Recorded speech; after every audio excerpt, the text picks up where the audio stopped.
Hi friends, Satish from cartoon teacher TNPSC. So இன்றைக்கி நம்ம பார்க்க போகிற கரண்ட் அஃபேர்ஸ் வந்து December 10. ஸோ இதோட பிடிஎஃப் வந்து டிஸ்கிரிப்ஷனில் இருக்குது, டவுன்லோட் பண்ணிக்கோங்க. So as usual important dates பார்த்தலாம். First December 4 international day of banks. So இது இந்த டைம் தான் வந்து ஃபஸ்ட் டைம் வந்து செலிப்ரேட் பண்ணுறாங்க. இந்த இயர் 2019 வந்து அனௌன்ஸ் பண்ணியிருந்தாங்க. To recognise the significant potential and improve the standard of living பீப்புளுக்கு, அதே போல் பேங்க்குடைய சிக்னிஃபிகண்ட் ரோல் வந்து ப்ளே பண்ணுறது, ரிமெம்பரன்ஸ் பண்ணுறதுக்காக இன்டர்நேஷ்னல் டே ஆஃப் பேங்க்ஸ்ன்னு சொல்லி செலிப்ரேட் பண்ணுறாங்க. அடுத்து வந்து December 5 world soil day. So appointments பார்த்துடலாம். பிரைம் மினிஸ்டர் ஃபிட் இந்தியா இனிஷியேட்டிவ்க்கு வந்து அம்பாஸ்டராக யார் அப்பாயின்ட் பண்ணியிருக்காங்கன்னா குல்தீப் ஹண்டு. இவர் யார் அப்படின்னா ஜம்மு அண்ட் காஷ்மீரை சேர்ந்தவர் தான். அங்கே இருக்கக்கூடிய துரோணாச்சாரியா அவார்டி. ஸோ துரோணாச்சாரியா அவார்டுங்கிறது ஸ்போர்ட்ஸில் வந்து கோச்சஸ்க்கு கொடுப்பாங்க, டீச்சர்ஸ்க்கு. இதே வந்து அதில் அத்லெட்ஸ்க்கு வந்து என்னென்னா அர்ஜுனா அவார்டும், அதே போல் Rajiv Gandhi Khel Ratna award. So Rajiv Gandhi Khel Ratna award கொடுப்பாங்க. ஸோ துரோணாச்சாரியா அவார்டு வந்து கோச்சுக்கு, டீச்சர்ஸ்க்காக கொடுக்குறது. So first Dronacharya award in Jammu and Kashmir. அதே போல் இது எதோட கோச்னா ஊஷு சொல்லி தராரு. So prime minister fit India இனிஷியேட்டிவோட அம்பாஸ்டராக வந்து அப்பாயின்ட் பண்ணியிருக்காங்க குல்தீப் ஹண்டு. அடுத்து ரெண்டாவது வந்து Uday Shankar, president of FICCI. இது வந்து காமர்ஸ் இண்டஸ்ட்ரி அந்த போர்டு தான் அது. த federation of India, the federation, இது எஃப் வந்து ஃபெடரேஷன் ஆஃப் இந்தியன் சேம்பர்ஸ், இந்த chambers commerce and industry. So Uday Shankar president appoint பண்ணியிருக்காங்க. அடுத்த அவார்ட்ஸ் வந்து சென்னை மெட்ரோ ரயில் வந்து இன்டர்நேஷ்னல் சேஃப்டி அவார்ட் 2020 அவார்டு வாங்கியிருக்கு. இது யார் வந்து சொல்லியிருக்கா அப்படின்னா WSO, world safety organisation, USA இருக்குது. ஸோ இவங்க கொடுத்துருக்காங்க இன்டர்நேஷ்னல் சேஃப்டி அவார்ட் 2020. அது வந்து ப்ராப்பராக மெயின்டைன் பண்ணுறாங்க, ஃப்ரீக்வெண்ட் செக்கப்ஸ் வச்சுக்கிறாங்க. அதே போல் அங்கே அதை வந்து பைலட்ஸ், அந்த ட்ரெயினை ஓட்டுற பைலட்ஸ் வந்து ஃப்ரீக்வெண்ட் மானிட்டர் பண்ணுறாங்க. ஸோ இந்த மாதிரி நிறையா சேஃப்டி மெஷர்ஸ் எடுத்திருக்காங்க. ஸோ அதனால் international safety award 2020 Chennai metro rail. அடுத்து ரெண்டாவது கீதாஞ்சலி ராவ். இவங்க வந்து ஒரு Indian American. So Indian American kids of the year அப்படின்னு சொல்லி டைம் மேகசினில் வந்து கொடுத்துருக்காங்க. ஸோ இவங்க வந்து ஸ்டூடெண்ட் சயின்டிஸ்ட் அண்ட் இன்வென்டர். அதாவது டெக்னாலஜியை யூஸ் பண்ணி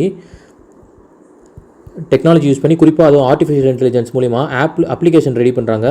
அதாவது கண்டாமினேட்டட் வாட்டரு, உதாரணத்துக்கு கண்டாமினேட்டட் வாட்டர் கண்டாமினேஷன், அதே போல் சைபர் புல்லிங்கு. ஸோ இதெல்லாம் வந்து ப்ரிவென்ட் பண்ணுறதுக்காக நிறைய ஆப்ஸ் க்ரியேட் பண்ணியிருக்காங்க. So kid of the year அப்படின்னு சொல்லி டைம் மேகசினில் இடம்பெற்றிருக்காங்க Gitanjali Rao, Indian American.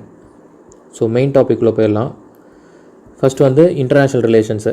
So இதில் நியூஸில் வந்து ஃப்ரீக்வெண்ட்டாக வந்த பர்சன் நேம் என்னென்னா பிரசிடென்ட் ஆஃப் ஃப்ரான்ஸ் வந்து யாருன்னா இமானுவேல் மேக்ரன்.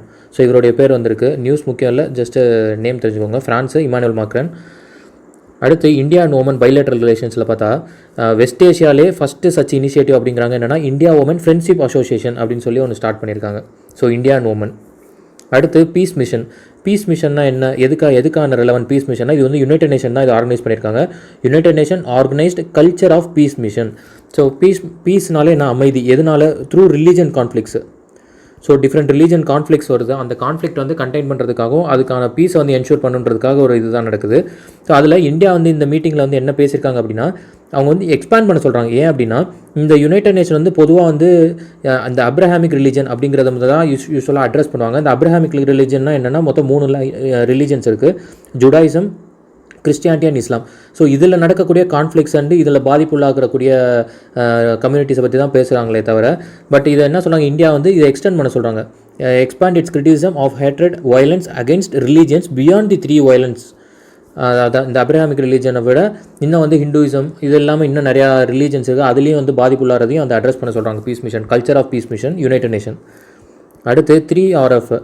ஸோ 3RFனா என்னென்னா reform, recovery and reconstruction framework. இதுதான் வந்து 3RFங்கிறது. இந்த 3RF இனிஷியேட்டிவ் வந்து யார் எடுத்தானா யுனைடெட் நேஷன் கூட வந்து world bank and European union, EUனா யூரோப்பியன் யூனியன். ஸோ இவங்க எல்லாருமே சேர்ந்து தான் இந்த இதை பண்ணியிருக்காங்க. என்னென்னா டு ரீவைட்டலைஸ், புத்து இருக்கிறது. யார், பெய்ரூட்டில் வந்து ஒரு பிளாஸ்ட் ஒன்று நடந்துச்சு. ஸோ அது லெபனானுடைய கேபிட்டலு.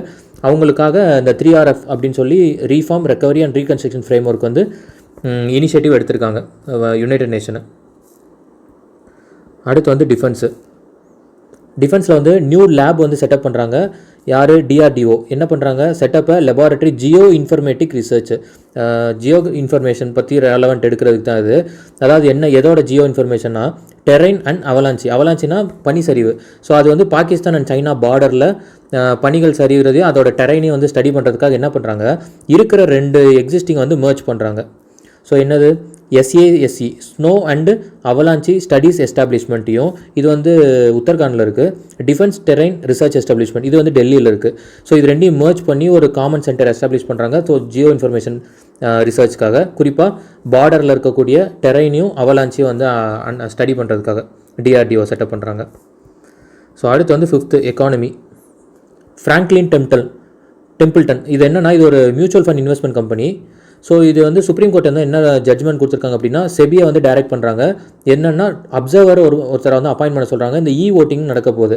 ஸோ இந்த ஓட்டிங் எதுக்கு நடக்க போகுது அப்படின்னா, இந்த ஃப்ராங்க்லின் டெம்பிள்டனுடைய ஒரு 6 ஸ்கீம்ஸ் இருக்குது. அந்த ஸ்கீம்ஸ்க்கு வந்து எஸ் ஆர் நோ அப்படின்னு சொல்லி ஒரு ஓட்டிங் பண்ண சொல்கிறாங்க. அந்த ஓட்டிங் கரெக்டாக நடக்குதா இல்லையான்னு சொல்லி அப்சர்வர் ஒரு அப்பாயின்ட் பண்ணி அதை மானிட்டர் பண்ண சொல்கிறாங்க. அதோட ரிசல்ட்டு கோர்ட்டுக்கு அனுப்பணும். அது ஒரு காப்பி அனுப்பிடணும். ஸோ அதில் எஸ்ன்னு கொடுத்தா இந்த ஸ்கீம்ஸ் எல்லாமே ஸ்டாப் ஆயிரும். நோன் கொடுத்தா அது வந்து திரும்பி ரீஓப்பன் ஆகும். ஸோ அந்த ஸ்கீம்ஸ் இது. ஸோ இந்த செபினா என்ன அப்படின்னு சொல்லி இந்த ஃபேக்ஸில் அடிஷ்னலாக எழுதியிருக்கேன்.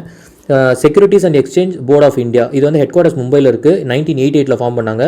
எதுக்காகனா இந்த இன்வெஸ்ட் பண்ணுறாங்க இல்லையா, இந்தியாவில் இன்வெஸ்ட் பண்ணக்கூடியவங்களை ப்ரொடெக்ட் பண்ணுறதுக்காக ரூல்ஸ் அண்ட் ரெகுலேஷன்ஸ்லாம் எனாக்ட் பண்ணுவாங்க. ஸோ அதுக்கான ரெலவெண்ட் பாடி தான் அது. Securities and exchange board of India SEBI. அடுத்து செகண்ட் வந்து போஷான் ஸ்கீம். இது ரொம்ப இம்பார்ட்டண்ட்டு. போஷான்னா என்னென்னா prime minister overarching scheme for holistic nutrition. So இது வந்து நியூட்ரிஷன் ரெலவெண்ட்டான ஒரு ஸ்கீமு. இது also called as national nutrition mission அப்படின்னு சொல்கிறாங்க. பை 2022 கம்ப்ளீட்டாக வந்து மால் நியூட்ரிஷன் வந்து கம்மி பண்ணணும் அப்படின்னு சொல்கிறாங்க. மால் நியூட்ரிஷன்னா என்ன அப்படின்னா ஊட்டச்சத்து குறைபாடு, அதான் மால் நியூட்ரிஷனு. ஸோ அந்த இது வந்து அதாவது இந்த ஊட்டச்சத்து கிடைக்காம இருக்கிறதுனால என்னென்ன காசு ஆகுதுன்னா ஸ்டண்டிங், அண்டர் நியூட்ரிஷன், அப்புறம் வந்து அனீமியாலாம் வந்து யார் சில்ட்ரன்ஸு விமன்ஸ் குறிப்பாக வந்து ப்ரெக்னன்சியில் இருக்கும் பொழுது அப்புறம் வந்து இந்த மாதிரிலாம் பாதிக்கப்படுறாங்க அப்படிங்கிறாங்க. ஸோ இந்த ஸ்டண்டிங்னா என்ன அப்படின்னா லோ ஹைட்டு.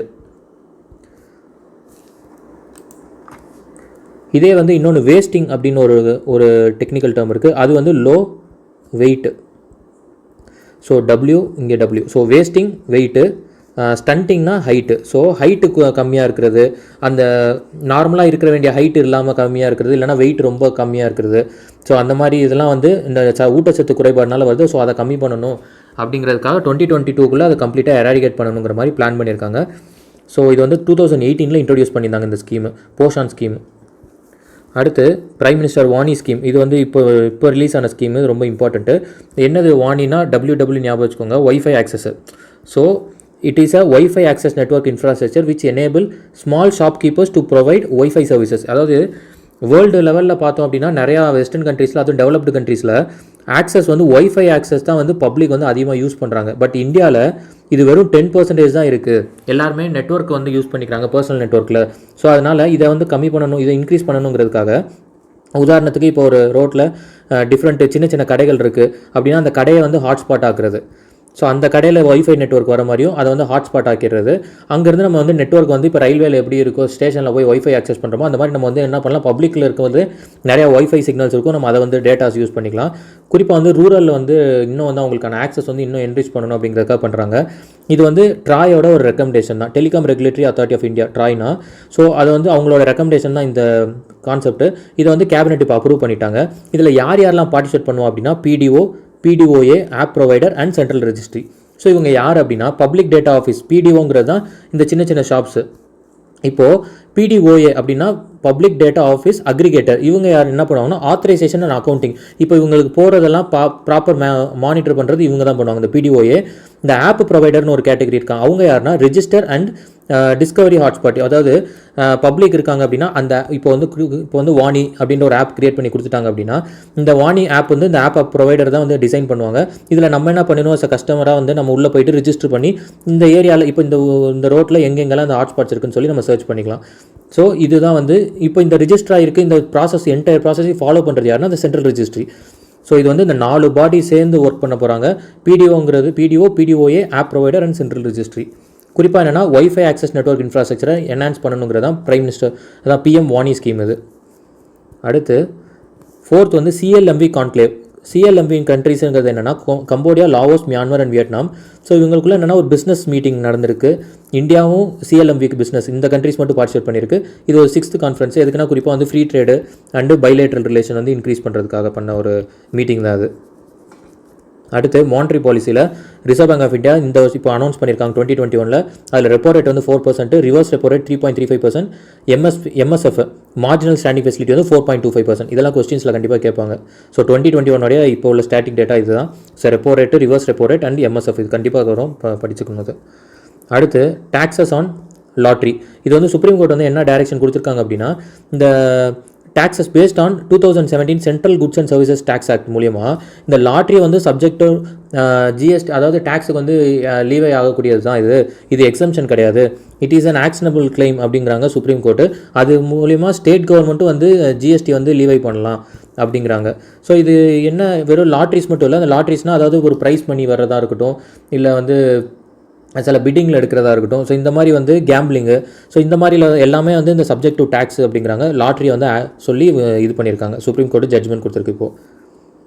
அடுத்து இந்த ஸ்வஸ்திய சத்தி ஸ்கீம் அப்படிங்கிறது என்னென்னா, வெஸ்ட் பெங்கால் கவர்மெண்ட்டோடைய ஒரு ஹெல்த் ஸ்கீம் தான் அது. ஸோ ஏற்கனவே இருந்த எக்ஸிஸ்டிங் ஸ்கீம் தான். இப்போ வந்து என்னென்னா என்டையர் பாப்புலேஷனுக்கும் அந்த ஸ்டேட்டில் இருக்கக்கூடியவங்களுக்கும் பெனிஃபிட் ஆகணுன்ற மாதிரி அப் டு 5 lakh வந்து கிளைம் பண்ணிக்கலாம். ஸோ வந்து ஸ்வஸ்திய சத்தி ஸ்கீமு வெஸ்ட் பெங்காலோடையது. ஸோ அடுத்து 6th topic environment, climate emergency. So New Zealand வந்து நிறையா விஷயங்களை வந்து அது ஒரு முன்னுதாரணமாக போயிட்டுருக்கு கண்ட்ரி, அப்படி இருக்கக்கூடிய ஒரு கண்ட்ரி. ஸோ அங்கே இப்போ இருக்கக்கூடிய பிரைம் மினிஸ்டர் ஜெசிண்டா ஆர்டன் அவங்க வந்து செகண்ட் டைம் வந்து இப்போ பொறுப்பேற்றிருக்காங்க. அதில் வந்து இந்தியன் ஆர்ஜினும் 2 பேர் இருந்திருக்காங்கலாம் பார்த்துருக்கோம். ஸோ இதில் வந்து நியூசிலாந்து வந்து என்னென்னா declared recently to become carbon neutral by 2025. அதாவது அங்கே இருக்கக்கூடிய பப்ளிக் டிரான்ஸ்போர்ட்டை வந்து யூஸ் பண்ணியும், அதே போல் அங்கே இருக்கக்கூடிய இந்த கார்பன் எமிஷன் இதுதான் வந்து இந்த பொல்யூட் ஆகிறத கண்டெயின் பண்ணணும், என்விரான்மெண்ட் குளோபல் வார்மிங் வந்து கம்மி பண்ணணும், அட்மாஸ்பியரிக் டெம்பரேச்சர் வந்து கம்மி பண்ணணுன்றதுக்காக. ஸோ நியூசிலாந்து வந்து என்ன பண்ணால் 2025 டார்கெட் பண்ணுறாங்க பப்ளிக் செக்டரில் கம்ப்ளீட்லி கார்பன் நியூட்ரலாக கொண்டு வரணும் அப்படின்னு சொல்லி. இப்போ இப்படி நியூசிலாந்து ஜாயின் பண்ணியிருக்கிறதுனால இப்போ என்னென்னா இது வந்து 32 கண்ட்ரிஸ் ஆல்ரெடி இருக்குது இந்த மாதிரி எமர்ஜென்சி டிக்ளேர் பண்ணி. அவங்க அதுக்கான ப்ராசஸில் வந்து அவங்களும் நிறையா பாலிசிஸ் எனாக்ட் பண்ணுறது இதெல்லாம் பண்ணிகிட்டு இருக்காங்க. ஸோ நியூசிலாந்து இப்போ ஜாயின் பண்ணியிருக்கு. So climate emergency New Zealand. அடுத்து 8th வந்து ரேங்க்கு டெரரிசமில். அதாவது டெரரிசம்னால் பாதிக்கப்படக்கூடிய இது யார் அப்படின்னு சொல்லி இப்போ சொல்லியிருக்காங்க. அது வந்து பை இன்ஸ்டியூட் ஆஃப் எக்கனாமிக்ஸ் ஆஸ்திரேலியாவில் இருக்குது. இவங்க ரேங்கிங் கொடுத்துருக்காங்க. இதில் வந்து சவுத் ஏஷியா வந்து போன வருஷமும் அதுதான் ஃபஸ்ட்டில் இருந்திருக்கு, இந்த வருஷமும் அதுதான் இருக்குது. ஸோ செகண்ட் டைம் வந்து அதே சவுத் ஏஷியா ஃபஸ்ட்டில் இருக்குது. அதில் குறிப்பாக ஃபஸ்ட்டு யார் அஃபெக்ட் ஆகிறோன்னா ஆப்கானிஸ்தான், அடுத்து ஈராக்கு, நைஜீரியா, சிரியா. ஸோ இவங்க தான் ஆர்டர். இது வந்து 1, 2, 3, 4. ஆப்கானிஸ்தான் தான் ரொம்ப அந்த டெரரிசம்னால் பாதிக்கப்படுது அப்படிங்கிறாங்க. ஸோ இதில் இந்தியாவோட பொசிஷன் என்னன்னா 8th இருக்குது. அதுலேயும் குறிப்பாக இந்தியாவில் யார் பாதிக்கப்படுறா அப்படின்னா Jammu and Kashmir and Chhattisgarh. So இவங்க 2 பேர் தான் ரொம்ப அதிகமாக பாதிக்கப்படுறாங்க. India 8th position, Jammu and Kashmir and Chhattisgarh. So அடுத்து பாலிட்டி.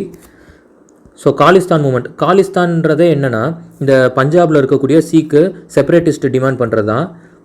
செப்பரேட்டிஸ்ட் டிமாண்ட் பண்ணுறாங்க என்னென்னா செப்பரேட் கண்ட்ரி அவங்களுக்குனே தனியாக சீக்குக்காக தனியாக கண்ட்ரி வேணும் அப்படின்னு சொல்லி டிமாண்ட் பண்ணிட்டு இருக்காங்க. அந்த மாதிரி குரூப் தான் வந்து காலிஸ்தான் செப்பரேட்டிஸ்ட்னு சொல்லுவாங்க. ஸோ அப்படி உருவாகக்கூடிய கண்ட்ரிக்கு பேர் தான் காலிஸ்தான் அப்படின்னு வைக்க போகிறாங்க. அதனால தான் அது காலிஸ்தான் மூவ்மெண்ட் அப்படின்னு சொல்கிறாங்க. It is called as a land of culture அப்படின்றாங்க. A Sikh separatist movement in a demand to create separate homeland for Sikhs, Khalistan movement. அடுத்து 2வது மராத்தா கோட்டா ரிசர்வேஷன். ஸோ இது கொஞ்சம் இம்பார்ட்டண்ட்டு. நமக்கு கொஸ்டினில் ஸ்டாட்டிக்காக கேட்குறதுக்கு நிறையா வாய்ப்புகள் உண்டு. சுப்ரீம் கோர்ட் வந்து ஒரு ரூலிங் பண்ணியிருக்காங்க. என்னன்றது நிறையா கொஸ்டின்ஸ் கேட்டிருக்காங்க. ஸோ வந்து 2018 Maharashtra state reservation for socially and educationally backward class act அப்படின்னு சொல்லி 2018 பாஸ் பண்ணுறாங்க. அந்த ஆக்டில் மராத்தாவை வந்து டிக்ளேர் பண்ணுறாங்க. அப்படி டிக்ளேர் பண்ணி என்னவா டிக்ளேர் பண்ணுறாங்கன்னா socially and economically backward class, அதாவது SCBC, socially and educationally backward, socially and educationally backward. So 16% reservation வந்து அவங்களுக்கு கொடுக்குறாங்க. யாருக்கு? மராத்தாக்கு. மகாராஷ்டிராவில் 30% ஆஃப் பாப்புலேஷன் பிலாங்ஸ் டு இவங்க இந்த கேட்டகரியில் வராங்க. ஸோ இது அப்படியே கொடுத்துறாங்களா? இல்லை, அதாவது ஒரு கமிட்டியோட ரெக்கமெண்டேஷனில் தான். என்ஜி கெய்க்வாட் கமிஷன், அவர் வந்து ஜஸ்டிஸாக இருந்திருக்காரு. ஸோ அவருடைய கமிட்டி ரெக்கமெண்டேஷன் பேஸ் பண்ணி இந்த இது வந்து கொடுத்துருக்காங்க. ஸோ இப்போ 102nd கான்ஸ்டியூஷன் அமெண்ட்மெண்ட் வந்து இன்ட்ரடியூஸ் பண்ணும்போது 2 ஆர்டிக்கல் அதில் குறிப்பாக கொண்டு வராங்க. Article 338B and 342A structure, duties and powers of the backward கமிஷனும், அடுத்து 342A வந்து என்னென்னா power of the Indian president to notify a class, எந்த கிளாஸாக இருந்தாலும் இருக்கட்டும், அஸ் எஸ்சிபிசி, இந்த மாதிரி சோஷியலி அண்ட் எஜுகேஷனலி பேக்வேர்ட் அப்படின்னு சொல்லி பிரசிடென்ட்டுக்கு நோட்டிஃபை பண்ணுறதுக்கான ரைட்ஸ், அதுக்கான பவர் இருக்குது. அப்புறம் பார்லிமெண்ட்டு வந்து அந்த சென்ட்ரல் எஸ்சிபிசி லிஸ்ட்டை வந்து ஆல்ட்ரு பண்ணலாம் அப்படின்னு சொல்கிறாங்க. அப்படி இருக்கும் பொழுது ஒரு சுப்ரீம் கோர்ட் இப்போ என்ன கேட்குறாங்கன்னா, இப்படி சென்ட்ரல் கிட்ட பவர் இருக்கும்பொழுது அப்படி ஸ்டேட் வந்து ஒரு செக்ஷனை வந்து இப்படி வந்து அனௌன்ஸ் பண்ணுறது சரியா அப்படின்றது தான் வந்து கொஸ்டின் பண்ணியிருக்காங்க. ஸோ அட்டார்னி ஜெனரல் வேணுகோபால் அவர்கிட்ட வந்து கொஸ்டின் ரைஸ் ஆயிருக்கு. ஸோ இதை வந்து ரிவ்யூ பண்ண சொல்லியிருக்காங்க. ஸோ அதனால தான் இஷ்யூ. ஸோ அது நமக்கு தேவையில்லை. So Maratha quota reservation Maharashtra சேர்ந்தது. அதே போல் இங்கே 101 செகண்ட் அமெண்ட்மெண்ட் இந்த 338A 338B அண்ட் 342A இது இம்பார்ட்டன்ட்டு. அடுத்து இது வந்து நியூஸில் வந்த act 1951 representation of people's act. இது வந்து இந்த எலெக்ஷன் ரெலவெண்ட்டாக இருக்கக்கூடிய ஒரு important act. So 1951 representation of people's act important act. அடுத்து நியூஸில் வந்து இம்பார்ட்டன்ட் பர்சனாலிட்டிஸு. நியூஸ் இஷ்யூ முக்கியம் இல்லை, ஜஸ்ட் இது மட்டும் பார்த்துக்கிட்டா போதும். கேரளா சீஃப் எலக்ட்ரல் ஆஃபீஸர் யார் அப்படின்னா டிகாராம் மீனா. அதே போல் தமிழ்நாடு வந்து எக்ஸ்ட்ரா அடிஷ்னலாக எழுதியிருக்கேன் சத்யபிரதா சாஹூ. ஸோ இவர் தான் வந்து இப்போ தமிழ்நாட்டில் சீஃப் எலக்ட்ரல் ஆஃபீஸருக்கு. இப்போ நெக்ஸ்ட் இயர் எலெக்ஷன் நடக்க போகுது, assembly election, state assembly election. So அதுக்கு வந்து இவர் தான் வந்து தலைமை இருப்பார், சீஃப் எலக்ட்ரல் ஆஃபீஸர். அதே போல் டிஇஓன்னு இருப்பாங்க, அவங்க யாருன்னா டிஸ்ட்ரிக்ட் கலெக்டர்ஸ். ஸோ அவங்க தான் டிஇஓன்னுவாங்க, சீஃப் எலக்ட்ரல் ஆஃபீஸர். ஸோ இந்த சீஃப் எலக்ட்ரல் ஆஃபீஸர் வந்து யார் அப்பாயின்ட் பண்ணுவோம் அப்படின்னா election commission of India. So இவங்க தான் அப்பாயின்ட் பண்ணுவாங்க. அதே போல் பஞ்சாயத்து எலெக்ஷன்ஸ் அதெல்லாம் கண்டக்ட் பண்ணுறதுக்கு ஸ்டேட் எலெக்ஷன் ஆஃபீஸர் இருப்பார். ஸ்டேட் எலெக்ஷன் கமிஷனில் அங்கே இருப்பார், கமிஷனர் இருப்பார். ஸோ அது இல்லை, இது வந்து சீஃப் எலக்ட்ரல் ஆஃபீஸருங்கிறது ஸ்டேட் அசம்பிளி எலெக்ஷனை தான் அவங்க கண்டக்ட் பண்ணுவாங்க. அடுத்து வந்து பிரகாஷ் சிங் படல், இவர் வந்து ஃபார்மர் சீஃப் மினிஸ்டர் ஆஃப் பஞ்சாபாக இருந்திருக்காரு. இவர் வந்து அவருடைய அவார்டு பத்மவிபூஷன் அவார்டு வந்து கொடுத்துட்டாரு. ஏன்னா அமிட் ஃபார்மர் ப்ரொட்டஸ்ட் நடந்துகிட்ருக்கு. ஸோ அதுக்கு வந்து இது பண்ணணும் அப்படின்றதுக்காக சப்போர்ட் பண்ணும் விதத்தில் பிரகாஷ் சிங் பதல்ங்கிறவர் அவருடைய அவார்டை வந்து திருப்பி ரிட்டர்ன் கொடுத்துருக்காரு. ஸோ அடுத்து வந்து பில்ஸில் வந்து என்னென்னா கர்நாடகா வந்து இன்ட்ரடியூஸ்ட் ஆன்டி கவு ஸ்லாட்டர் பில். ஸோ அதான் மாட்டை வந்து கொல்லக்கூடாது அப்படிங்கிறதுக்காக அதை ப்ரொடெக்ட் பண்ணணுங்கிறதுக்காக ஒரு பில் இன்ட்ரடியூஸ் பண்ணியிருக்காங்க. அப்போசிஷன் வந்து பயங்கர கிரிட்டிசிசம் பண்ணியிருக்காங்க. பட் ஸ்டில் வந்து கர்நாடகா பாஸ் பண்ணி இன்ட்ரடியூஸ் பண்ணிட்டாங்க. ஸோ எதுக்குன்னா to prevent all forms of slaughter, அதாவது கேட்டில் ஸ்லாட்டரை அண்ட் ரெக்கமெண்டிங் ஸ்ட்ரிஞ்சன்ட் பனிஷ்மெண்ட், அதை வந்து வயலேட் பண்ணுறவங்களுக்கு கடுமையான தண்டனை கொடுக்கணும் அப்படிங்கிறதுக்காக பாஸ் பண்ணதை யாருன்னா கர்நாடகாவை பாஸ் பண்ணியிருக்காங்க. அடுத்து 10th வந்து ஸ்போர்ட்ஸு. இதில் FICCI இந்தியா அவார்ட்ஸ் அப்படின்னு சொல்லி அவங்க அதை வந்து sports person of the year அவார்ட்ஸ்னு சொல்லி ஒரு டிஃப்ரெண்ட் கேட்டகரியில் கொடுத்துருக்காங்க. ஒரு 8 to 10 கேட்டகரியில் கொடுத்துருக்காங்க. அதில் நமக்கு இம்பார்ட்டன்ட் என்னென்னா யார் வந்து sports person year of the awards men and women கேட்டகரியில் மட்டும். ஸோ பஜ்ரங் புனியா இவர் வந்து ரெஸ்லரு. ஸோ கண்டிப்பாக மெடல் வாங்குறதுக்கான ஹை பாசிபிலிட்டி இருக்குது 2021 ஒலிம்பிக்ஸில். ஸோ நல்லா பண்ணிக்கிட்டு இருக்கக்கூடிய பர்சனாலிட்டி பஜ்ரங் புனியா ரெஸ்லர். அதே போல் அடுத்து விமன் கேட்டகரியில் Elavenil Valarivan. So shooting category 10 metre air rifle கேட்டகரியில் இருக்காங்க அவங்க. ஸோ அடுத்து வந்து ரெண்டாவது கிரிக்கெட்டை பொறுத்த வரைக்கும் பார்த்திவ் பட்டேல் அவர் வந்து என்னென்னா ரிட்டையர்மெண்ட் அனௌன்ஸ் பண்ணிட்டாரு. விக்கெட் கீப்பராக இருந்திருக்காரு. இவர் வந்து குஜராத்தை சேர்ந்தவர். ஸோ எல்லா ஃபார்ம்ஸ் ஆஃப் கிரிக்கெட்லேருந்து அவர் வந்து test, ODI, IPL all forms of இதுலேருந்தும் அவர் வந்து ரிட்டையர்மெண்ட் அனௌன்ஸ் பண்ணிட்டார். பார்த்திவ் பட்டேல் ஸோ வந்து விக்கெட் கீப்பராக இருக்கார். அடுத்து வந்து இன்றைக்கி டுடே குவிஸில் வந்து என்னென்னா what is the percentage of reservation of vacancies on preferential allotment to PSTM, அதாவது person studied in Tamil medium. தமிழ்நாட்டில் PSTM பண்ணியிருக்கக்கூடிய பர்சன்ஸ்க்கு எவ்வளோ ரிசர்வேஷன் வந்து தமிழ்நாட்டில் இருக்குது அப்படின்றதான் question. So 15%, 25%, 20% and 10%. So right answer வந்து கமெண்ட் பண்ணுங்கள். So thank you.